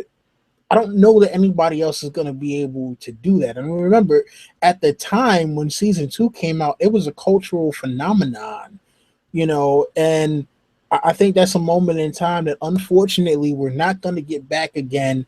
And it almost pains me that we didn't get a continuation of that series. I would agree with that, Don. Chappelle's Show overall, I think, buries every other sketch comedy show that's ever been, including Saturday Night Live and In Living Color. Chappelle's Show was phenomenal. Yeah, I mean, I got to be honest. Like, Chappelle's Show never really came to New Zealand, so it was one of those shows I really wanted to watch, and I couldn't. And I've seen like the Stray episode on YouTube, and when I visit the States, and I loved it. I loved what I saw. Like, I saw the Prince sketch and some other things, and so I haven't seen as much as I would want to. I want to see more of this show, but because for some reason, maybe New Zealand did get it, but I just couldn't find it, but to my knowledge, never got it, which irritates me. But I suppose it's more of an American-centric show. But and I love Dave Chappelle as a comedian. Like, Half Baked was a great movie. Loved the movie. So yeah, and the sketches I saw were like, I saw the one he did with like when he was playing Mace Windu, and there was like the Jedi were molesting children, and they had Yoda going, "Feel good, that does." I mean, that was hilarious. So I would love to see more of the Dave Chappelle Show, but I just hadn't had a chance. I mean, it's on Netflix. We have a different version of Netflix in New Zealand. We have the New Zealand version of Netflix. It doesn't have the same things. I know. So frustrating. You know what? After this, there were different versions. Oh, sorry. We learned there were different versions of Netflix when we were in Italy. Like, we were watching Da Vinci's Demons in Italy, and then we got here and it wasn't on. We're like, shit. Yeah. So what, Mark? After this is over, I'm gonna need your address. I'm gonna buy Chappelle Show season 2 and mail that to you, because you need that in your life, man. Definitely not going to refuse that. Definitely would take you up on that offer. But before we move on, Don, is season 2 the one with the black white supremacist as well, or was that season 1? No, that was the very first episode. Was that the first episode? Because I caught them way later. I didn't see them live. I caught them way later, so I'm not sure what order they were in. Yeah, no, that was the very first episode. No, this one had Wayne Brady, where Wayne Brady is tired of the image of him being, the sparkly Mr. Nice Guy. So he goes on. Basically, they redid certain parts of Training Day, where Wayne Brady is Denzel's character. Wayne Brady. So just think about that there. Oh my God, Wayne Brady. All right, cool. So let's move on to my number 2. And I was feeling bad for not putting this show at number 1, but since it didn't even make your guys' top 3, maybe I don't feel so bad anymore. Finally getting to Game of Thrones, and like Josh, I'm also going with season 4. Season 4 is my favorite season of Game of Thrones because I think it's the one that's most consistently good. It has the most awesome. Like, sometimes when I think of season 4, like, well, the Watchers on the Wall was the big battle sequence, and that's probably my least favorite battle episode. Like, it's not as good as Hard Home or Blackwater or Battle of the Bastards. But when you judge season 4 as a whole, like, it's just awesome episode after awesome episode. Well, like, I just did this video with my favorite scenes, and one of my all-time favorite scenes was number 2 was the Arya and the Hound at the end, where it's like, I'm gonna eat every fucking chicken in this room. I'm like, God, that blew me away. And that was the first episode. It by far has the best premiere episode of any season, in my opinion, and it gets even better for me. And Joffrey dies, and the whole purple wedding, and then you see Ramsay being a dick and his treating Theon like shit, and then it gets into Oberyn, who's fucking amazing. Oberyn mountain fight, and just it's just such a good season overall. Like the quality just gets better and better. I mean, I kind of agree what you were saying with earlier, Don, that this was kind of a iffy season for Dany, but other than that, like every storyline was just on point. Like Bran's storyline was finally interesting for the first time. I was so sick of seeing him and Mira just bitch at each other about skinning rabbits and it was so boring. And it actually got good when he got attacked by these whites, and it was just so, and Tywin's death, you got to talk about that. It was just, that's something like the show totally did justice to the source material, seeing Tyrion go and kill Shay and Tywin the whole way. Like, I know a lot of people disagree with me, but I loved the way they handled Tyrion and Shay's love story. The tragic, it was very Shakespearean, how he wanted to save her by sending her away, but she mistook that for, that he didn't love her anymore. And so she flashed back to him by, having testimony at his trial, and that led to him having to kill her. So Shakespearean, so well done. Love the whole season. It is my favorite season of Game of Thrones. I mean, look, I'm not going to disagree with your logic as to why it is your favorite season of Game of Thrones. I mean, again, even with the way that I, with the way I set up my list, I didn't just go necessarily based on favorites, like what was just the most enjoyable or had the most enjoyable parts. I also went with what I felt was the most consistent across the board. So again, I can't argue with you picking season 4 whatsoever. Like there's no way I'm going to argue against that. Well, that's fair, but one of the reasons I picked it was because I believe it's one of the most consistently good across the board. But that's just me. That's just my opinion. I think we already got your thoughts on this, Josh, because it was your number 4. So, any last thoughts, Josh?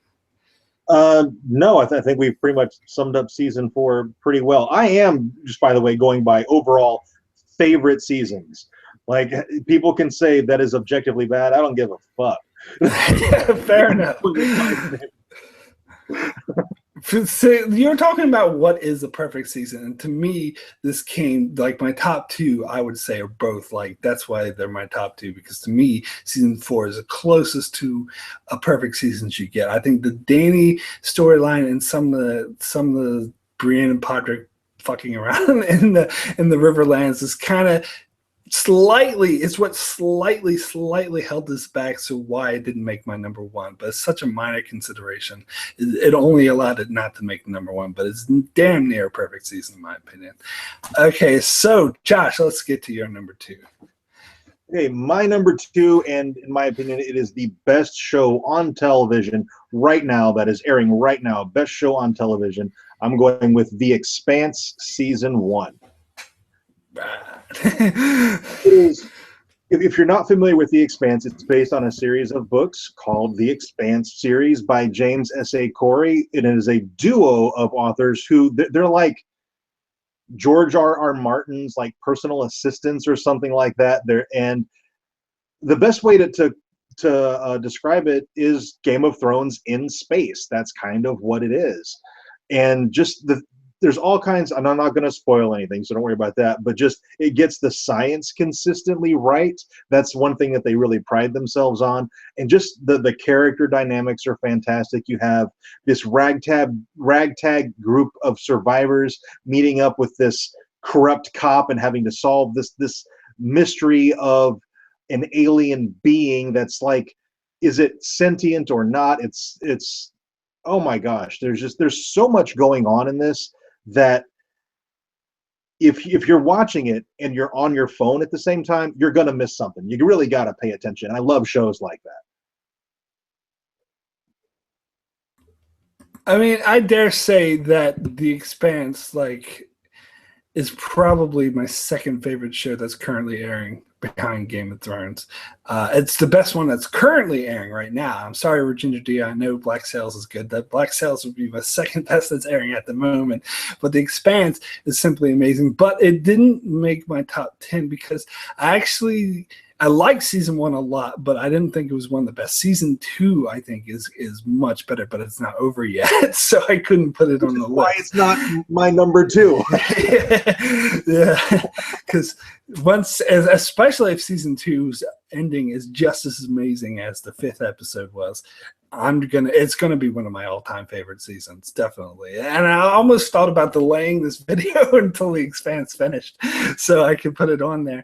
But yes, love The Expanse. If you're not watching, it's the most underrated show. More people need to be watching this show so it doesn't get canceled. I mean, it is such a high quality show.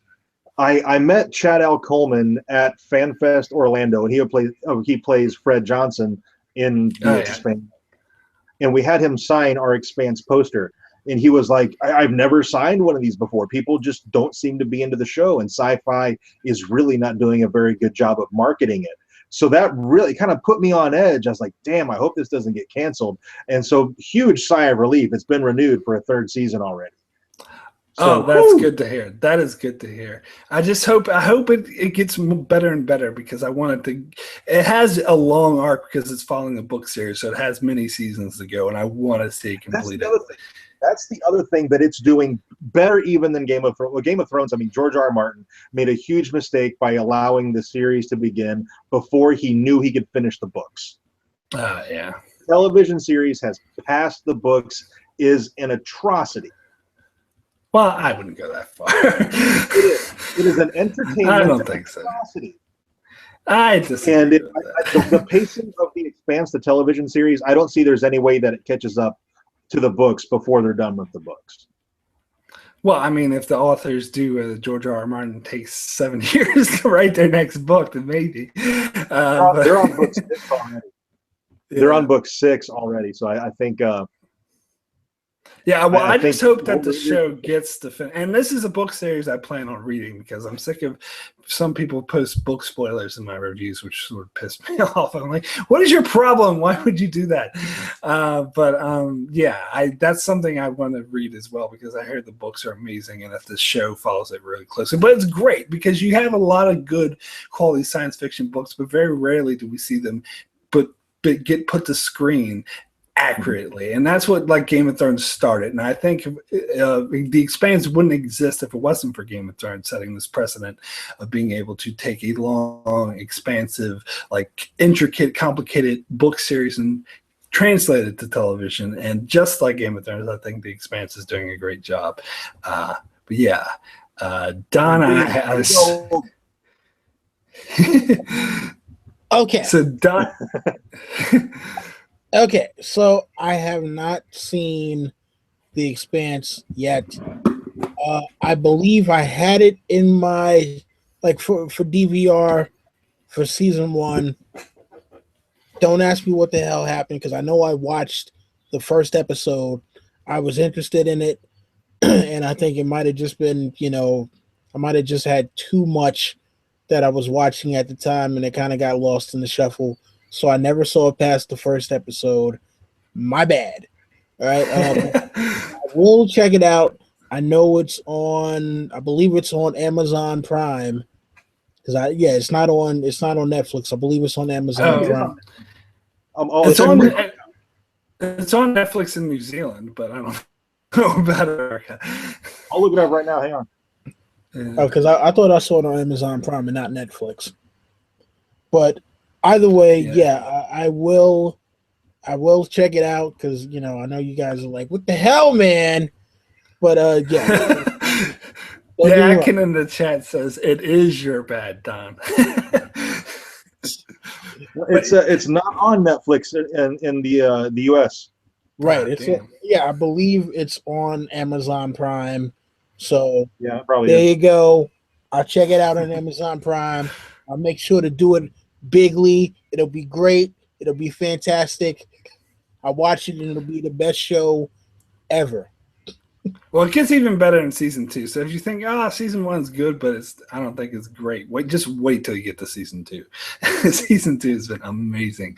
But yeah, and Josh, you and I need to talk later about doing an Expanse discussion. Okay, I'm down. I'm totally down. Sure, Atkins down as well. He's loving that show too. Okay, cool. So let's get to the big one. Number 1, Don, start us off. What is your number 1 favorite season of television? So, my number 1 favorite season of television, thing that I was obsessed with the most out of anything, that I wish I would have started my YouTube channel on back when the first season even started, and that is Breaking Bad. Pick a season.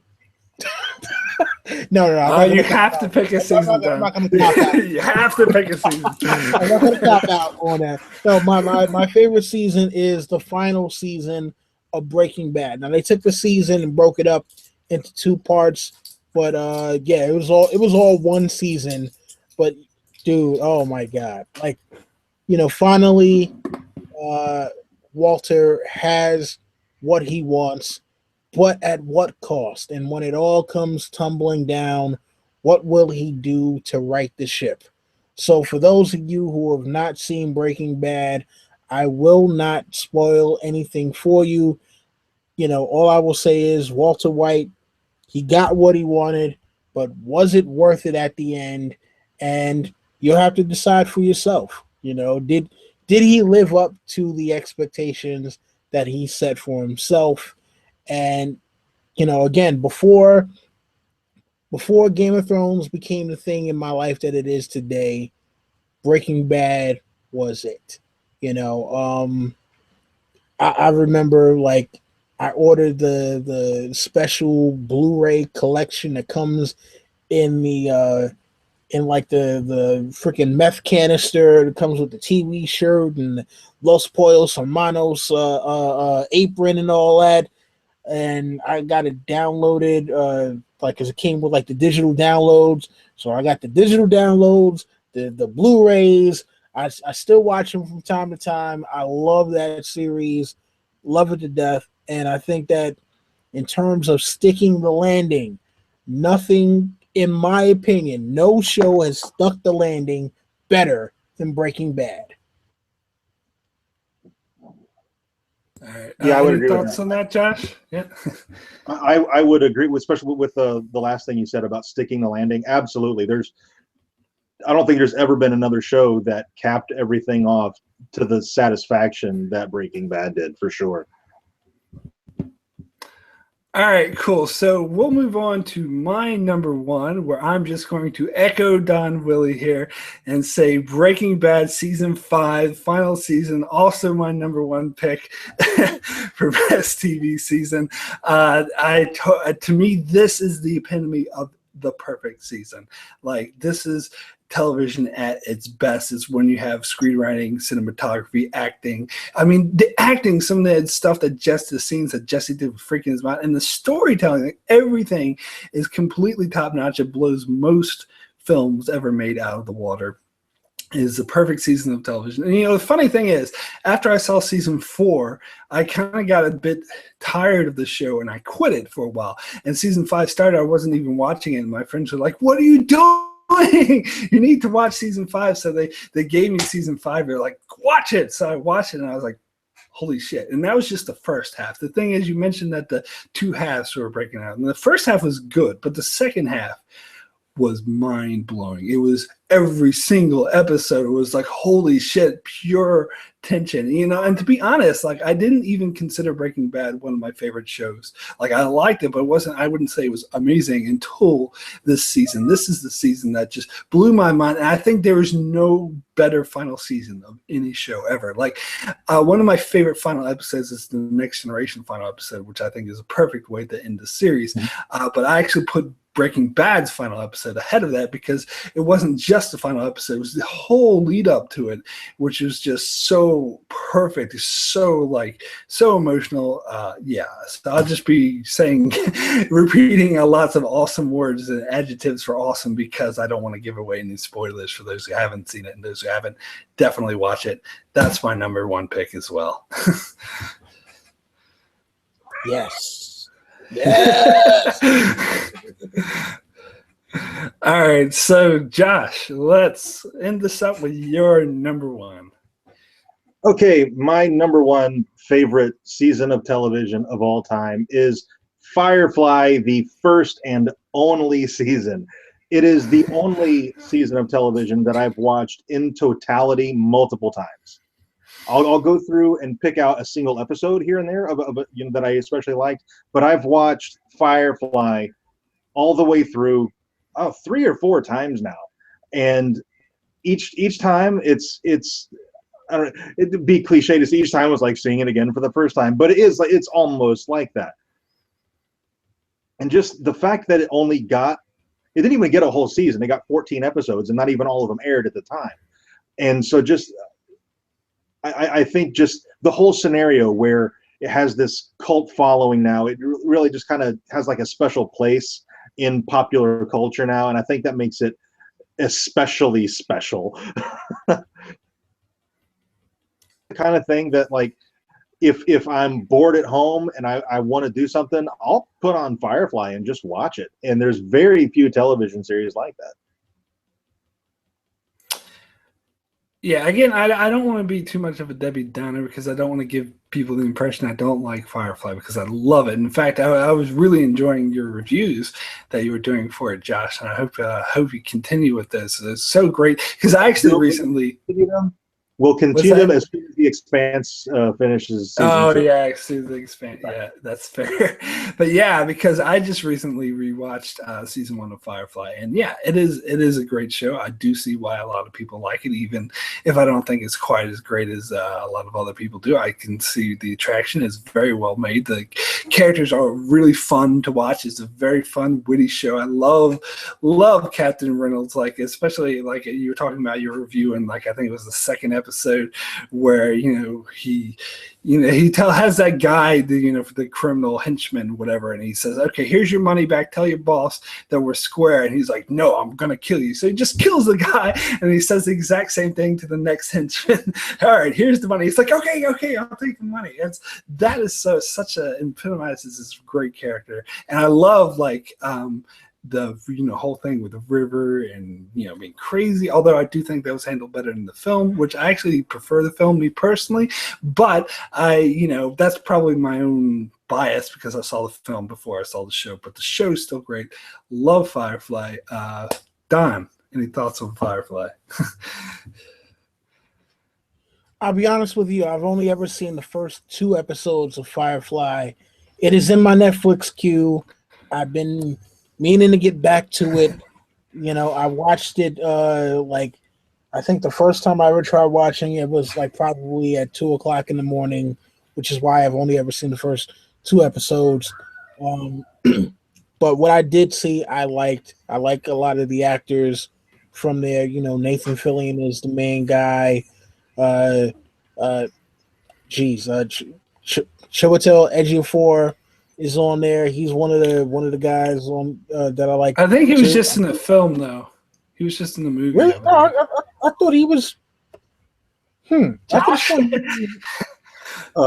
was the assassin, right? Make sure I get my actors correct. Yeah. He was only in the film. Yeah. Huh.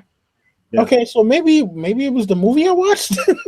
Probably. I loved the movie. That was my first introduction to that actor, and I think he was so great. Show. and I would include actually the film Serenity as like a season finale for season 1. Like you can watch season 1 and then cap it off with Serenity. Yeah, I think that's the best way to watch it because it's really, and the movie's so great because I watched it knowing absolutely nothing about the show and I still loved it. It works as a standalone film, but then I went and watched the show and then watched the film again and it works as a finale for the show. So it's so amazing. It's so hard to pull off, to have something pull off just as well standalone and just as well as like the season, the ending, like conclusion to this show. So yeah, I mean, if you include the movie, I'll put the season in my top 10. and just everything kind of lined up for that show. Like I think if it hadn't got canceled, it probably wouldn't have the following now that it does. But just everything kind of lined up from having a cast that had really great chemistry to a writer and director who is exceptional at writing for an ensemble cast. Oh yeah, that is true. And what you said in your reviews about how Fox just totally ruined it by showing everything out of order is like the biggest travesty in television history. They totally fucked this great show. Like they weren't even trying. But if they hadn't fucked it, would it be as popular today as it is? I don't think it would. I think it's just kind of this kind of poetry. Well, I don't know. Like, I think if it had later seasons and the later seasons got even better, then it would have a more catalog. So I think it might have been just as popular if it came out with later seasons. But I don't know.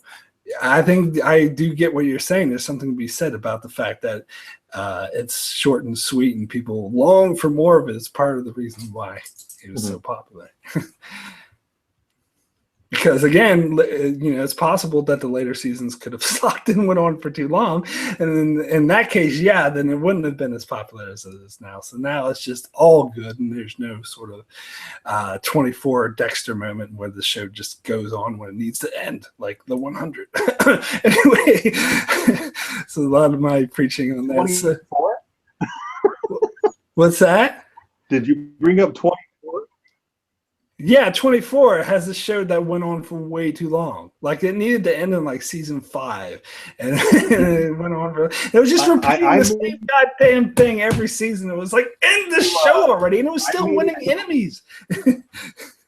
Yeah, I made it to Kiefer Sutherland's wife getting amnesia, and I was like, dude, it's the first season, and they're already doing amnesia. I'm out.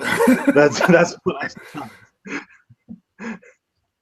I mean, the show was good for this first couple seasons, but it should have ended at least at season 4, I'd say. But anyway, getting off topic. So those are our top 10s. Thank you guys so much for joining. This was a fun conversation. Great hearing all your thoughts in the chat, even if I couldn't get to all of you. Oh yeah, I just want real quick touch on the chat where Shelly Belly 75 says, I love Dexter. Yeah, Dexter is just like 24.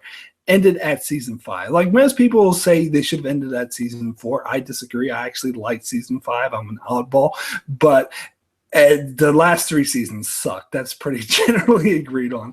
The show should have ended a lot earlier. Yeah. Anyway, cool. So that's it. And we'll just give final thoughts and plugs for your channel for my great guests. Thank you so much for joining. This was a lot of fun. It was so great because I could have just went on and did my own video and did like, oh, here's my favorite 10 C's. But it's so much better to like hear other people's points of views and just talk it out. So great. Even if we don't always agree, everyone has their opinions, and that's what's so great to hear different opinions. So Josh, start with you. Hello, everyone. I'm Josh. The channel is Geeksiders. Come check us out if you want to. If you don't want to, I understand because I pissed a lot of people off in the chat in this video. But, I think we all did, Josh. This was an exceptionally difficult list to put together. So there's things that I would have liked to included that I didn't get to because there's just too much. So way to go, Mark, for giving us a true challenge. Yes, and you guys did rise to the occasion. It was interesting hearing your list. And do you have any honorable mentions at the top of your head? We could just end with that. Any Josh that you're thinking of that you wanted to put in your list that didn't quite make it? Honorable mentions, I would go Dark Matter Season 1. Yeah, I'm surprised you didn't say that. I was waiting for you to say Dark Matter. Dark Matter is my favorite show but there are individual seasons that I like a little bit better. But overall, Dark Matter would be my favorite show going right now. So that would be an honorable mention for sure. Batman the Animated Series, season 1, that would have been on there if I could have put it on there. Oh, right. I've never actually seen that. Yeah, for me, some of my honorable mentions would be Stargate Universe season 1. I'm a huge Stargate Universe. Love it much better than the other Stargate shows. I know, which is totally unpopular, which is why it was canceled before it should have been. And then Enterprise season 3. I even love Enterprise season 3, even though that show overall I think was bad, but season 3 was amazing. And like I mentioned earlier, Fringe season 2. And yeah, Voyager season 2 almost made it. A lot of Star Trek fans might have been disappointed I didn't put Voyager on the list, but it was considered. So Don, what were your honorable mentions? So for honorable mentions, I'm gonna go with Spartacus Blood and Sand.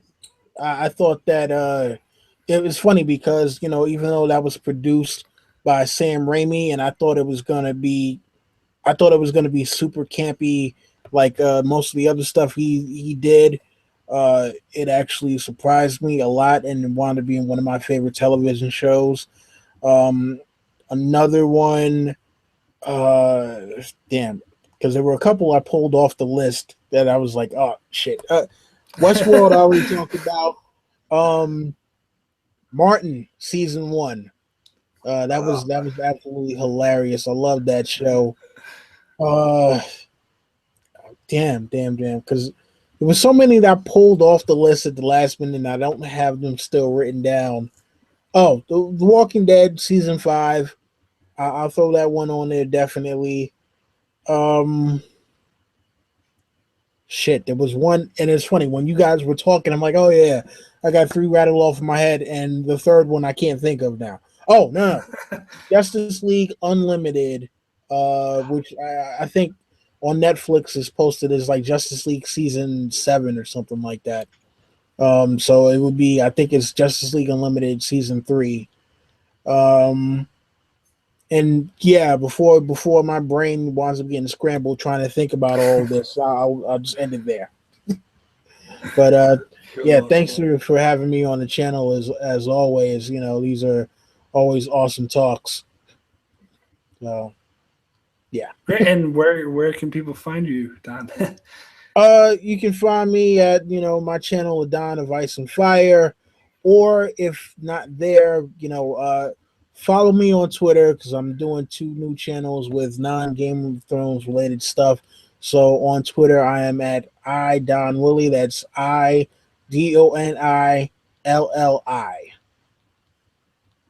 Cool. It's not Don. It's in my Netflix queue, Willie. Maybe that should be my new Twitter handle, right? Man. All right. Yeah. So thanks for joining. Thanks for everyone in the chat. It was good to hear your input. Great to joining. And yeah, just keep an eye out on all of our channels. And I have some stuff coming and brewing with my channel as well. So keep an eye on that. And if you're not watching Black Sails and Expanse at the moment, please do so. You won't regret it. All right. Cool. We'll talk to you later. See you next time.